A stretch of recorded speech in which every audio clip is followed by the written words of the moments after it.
Hi, Coach Kathleen here, and I want to welcome you to session 1 of our Now the Basics series. In the series, we're going to be exploring the absolute fundamentals of running training, which will definitely bring results if applied. It is usually those simple things done repeatedly well, day in, day out, that bring the real long-lasting results. So in session 1, we're going to be talking about the basics of a training plan. And I'm going to give you 5 keys just to keep in mind when developing your plan, whether you're a coach or whether you're a runner developing your own training plan. All right, so the first is frequency first. All right, your body's going to adapt to what you ask it to do most often. So the more you run, the better and the quicker your body is going to adapt to becoming a good runner. Okay, once you've developed a good habit of running, it's become a lifestyle, and you've got a high frequency of running in your training weeks with as few gaps as possible, then you can look at upping your distance, going a little bit further on your training days, and once that is developed, then you can look at going faster. Our second key is that the real gains happen during recovery. All right, so when we train, we put the body under a lot of stress, and it needs time to adapt to that stress to rebuild stronger and fitter. I like to think of it a bit as like an elastic band. If I pull the elastic band, let it relax, pull it, let it relax, and I keep doing this over and over again, gradually my elastic band will become longer and longer as it stretches out. But if I just pull, it'll snap. All right, and that's what the mistake a lot of runners make, is that they just want to go hard, because they think, well, I'm surely I'll get fitter quicker. But the problem is the body never gets a chance to adapt to the training stress which happens during the recovery, whether it be an easy run or a complete rest day. So it's important that you build in regular recovery days and also whole recovery weeks for the body to be able to recover and adapt. Remember that adaptation to all your hard training is in the recovery. So if you're just training hard and not allowing that for that adaptation, well, you're just making yourself tired.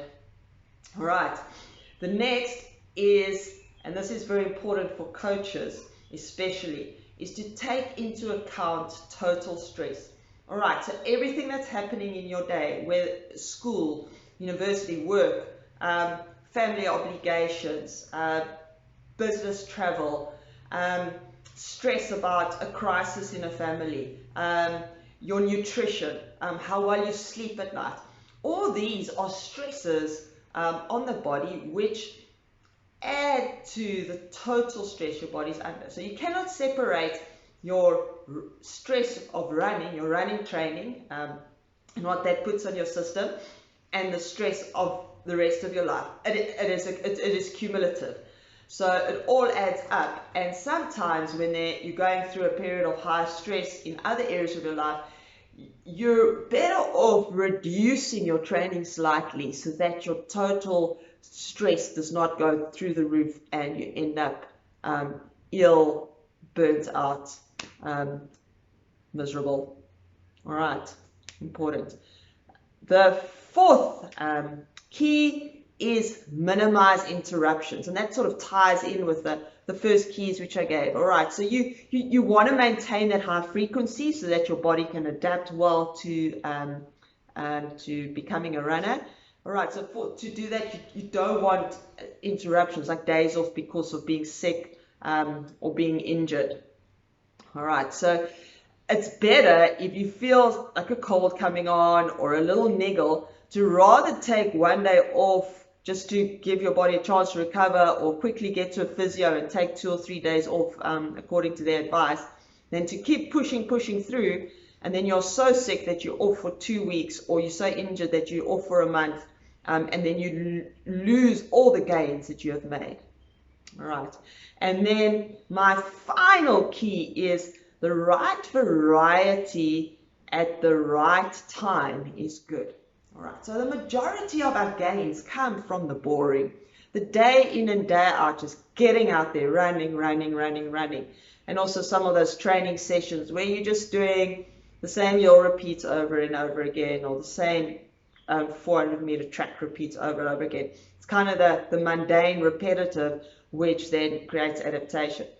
But what's very important is that the stimulus gets varied, so there's variety in your training. If you're just jogging, you're going to become a jogger.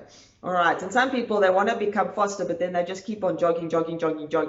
All right, you have to add something else in to create a bigger challenge and stimulus to the body. I call it, it's stimulus and response.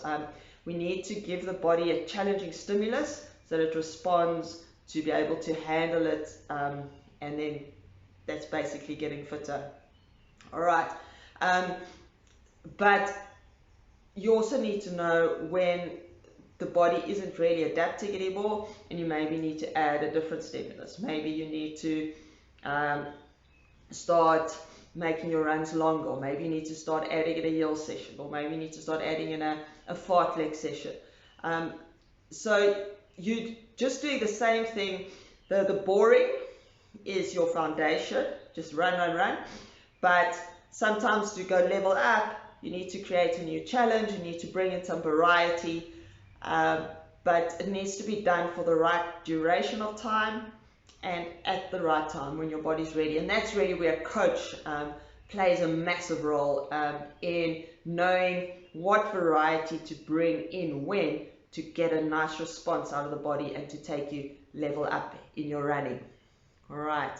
Okay, so I think those are some nice basics that you can wrestle with.